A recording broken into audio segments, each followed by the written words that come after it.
प्रिय दर्शकों, आप सभी का स्वागत है हमारे इस YouTube चैनल पर।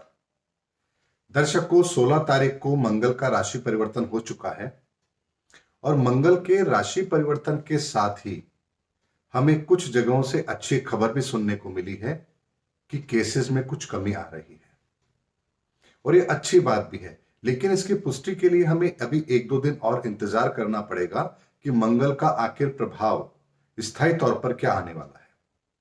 हालांकि मेरा अनुमान 100% सही है, लेकिन फिर भी इस बार मैं 2-3 दिन का इंतजार अवश्य करूंगा इस बात की पुष्टि के लिए। लेकिन दर्शकों, इस मंगल के राशि परिवर्तन के साथ ही एक और ऐसा योग बना है ब्रह्मांड में मंगल और शनि के कारण से, जो कुछ अलग तरह का सिनेरियो हमारे सामने पेश कर रहा है। और वो योग है द्विद्वादश योग, अर्थात मंगल से शनि दूसरे घर में है और शनि से मंगल 12वें घर में है। और इस योग के कारण से, इस योग को हम कहते हैं द्विद्वादश योग कहते हैं। और इस योग के कारण से ऐसा शास्त्रों में कहा गया है कि प्राकृतिक आपदाएं आती है, महामारी बढ़ती है और राजनीतिक अस्थिरता पैदा होती है। मौसम के अंदर भी एक बहुत बड़ा परिवर्तन आता है। लेकिन क्या यह घटना इस बार हम पर एप्लीकेबल होगी, इस बात को समझना बहुत जरूरी है। दर्शकों, ऐसे बहुत सारे उदाहरण हमारे शास्त्र ग्रंथों में दिए गए हैं जहां पर किसी योग के संदर्भ में कुछ कहा गया है। लेकिन मेरे अपने निजी अनुभव के अंदर मैंने ऐसे बहुत सारे योग के परिणामों को विपरीत परिणाम देते हुए देखा है। ऐसे में क्या यह योग जो बन रहा है, क्या यह वही परिणाम देगा जो शास्त्रों में लिखा गया है, या कुछ अलग हटके हमें परिणाम देगा? इस चीज को समझना है। दर्शकों, शास्त्र ग्रंथों में जो कुछ भी लिखा गया है वो कभी भी गलत नहीं होता है, यह बात सत्य है। लेकिन वो किस समय पर, किस चीज के लिए और किस प्रयोजन से और किस दृष्टिकोण से लिखा गया है, जब तक हम ये नहीं समझेंगे तब तक हम उस प्रिडिक्शन का समावेश वर्तमान परिस्थिति में कभी भी नहीं कर पाएंगे। जैसे यदि अत्यधिक बारिश का अंदेशा हो तो बाढ़ की संभावना बनती है, लेकिन यह कहानी कब लागू होगी? जब बारिश का मौसम होगा। अगर यही चीज आप सर्दियों के मौसम में पढ़ रहे हैं और वहां इसका अनुमान लगा रहे हैं, तो हो सकता है बारिश हो लेकिन बाढ़ नहीं आएगी, क्योंकि मौसम दूसरा है। इसी तरीके से जो योग बन रहा है, यह मंगल और शनि के कारण से तो बन रहा है, लेकिन हमें एक बात और समझनी है कि इस बार शनि अपनी राशि में है और मंगल इस साल के राजा है। अगर इस बात को ध्यान में रखा आपने, तो आप उस प्रेडिक्शन को बिल्कुल भी वैसा नहीं लेंगे जैसा लिखा गया है।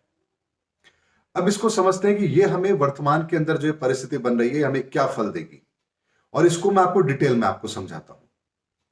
शनि न्याय का कारक है, जज है, न्यायपालिका है।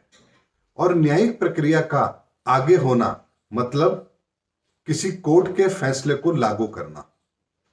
और उसके पीछे मंगल है, यानी शनि से 12वें में मंगल है।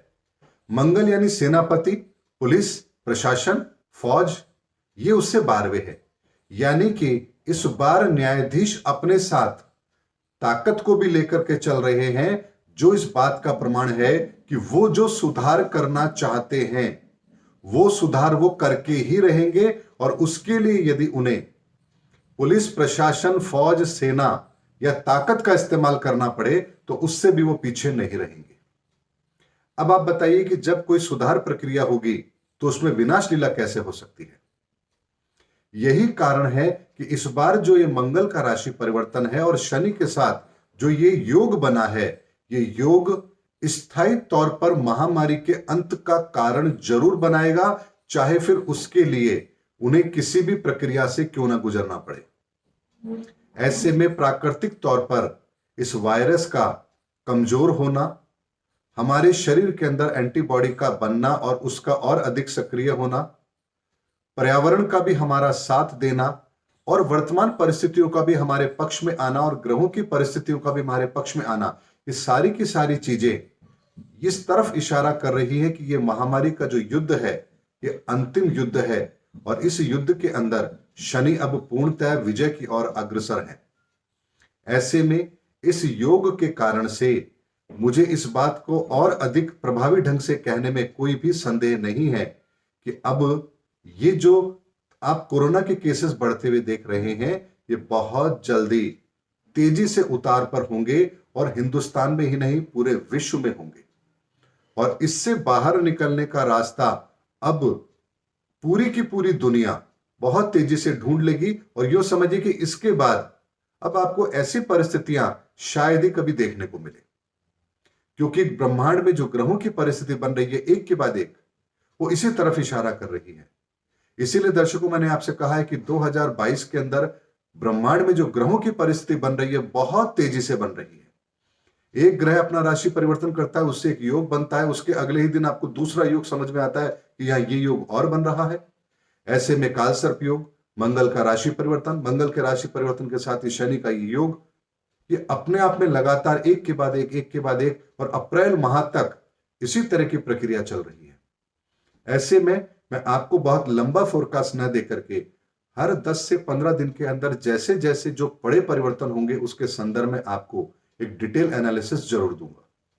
उम्मीद करता हूं दर्शकों इस योग के संदर्भ में अगर आपने कहीं कुछ नेगेटिव पढ़ा है तो आपको यह बात समझने में बहुत आसानी होगी कि मंगल और शनि इस बार व्यवस्थाओं को सुधारने का काम करेंगे, क्योंकि ये परिवर्तन जो हो रहा है, ये जो योग बन रहा है, ये उन राशियों में और उन परिस्थितियों में बन रहा है जो हमें सकारात्मक परिणाम देंगे। दर्शकों क्योंकि ये योग जरूरी नहीं है कि हर बार सकारात्मक परिणाम देंगे, लेकिन मैं बात वर्तमान की कर रहा हूं।